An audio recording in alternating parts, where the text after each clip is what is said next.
சாரிப்பள்ளம் லொகேஷன்ல அடிபொலியான ஒரு east facing வீடு தாங்க எடுத்துட்டு வந்திருக்கோம். So this house for sale. எவ்வளவு சூப்பரா இருக்கு பாருங்க. ஒரு 4.5 cent land, 2600 square feet built up area, east facing, 3 bedroom வீடு, 3 பெட்ரூம் வீடு, எல்லா ரூம்ஸுமே நல்ல ஸ்பேஷியஸா இருக்கும். ஒரு 2 கார் பார்க்கிங் கூட இருக்கு. 2 கார் பார்க்கிங் நல்ல ஸ்பேஷியஸானது. 2 ஹாலுமே ரொம்ப பெரிய ஹால்னா ரொம்ப ரொம்ப ரொம்ப ரொம்ப பெரிய ஹாலு. ஸோ அந்த ஹால்லேயே உங்களுக்கு ஒரு பார்ட்டி ஏதாச்சும் பண்றீங்கன்னா ஹால் பால்கனியில் பார்ட்டி பண்ணி முடிச்சிடலாம், அவ்வளோ இருக்கும். ஸோ பாருங்க எவ்வளோ சூப்பர்பான ஒரு ஹால்னு சொல்லிட்டு. ஸோ இது ஒரு ஹாலு. ஏன்னா இங்க ஒரு பெட்ரூம், சூப்பர் பெட்ரூம், ரொம்ப ரொம்ப ரொம்ப ரொம்ப அருமையான ஒரு பெட்ரூம், சூப்பர்பா இருக்கு.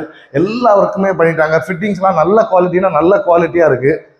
அண்ட் கிச்சனை பாருங்க, கிச்சன் பிளஸ் டைனிங் பயங்கர ஸ்பேஷியஸா இருக்கு. இதே மாதிரி மேல 2 பெட்ரூம் இன்னுமே இருக்கு. ஃபுல் வீடியோ பார்க்கணும்னா லிங்க் கமெண்ட் பண்ணுங்க. இந்த மாதிரி சூப்பரான ரியல் எஸ்டேட் அப்டேட்ஸ் பார்க்கறதுக்கு நம்ம ஆன்சர் பேஜை கண்டிப்பா ஃபாலோ பண்ணி வச்சுக்கோங்க. Thank you so much for watching. This is Nitish Rango signing off. See you in the next video.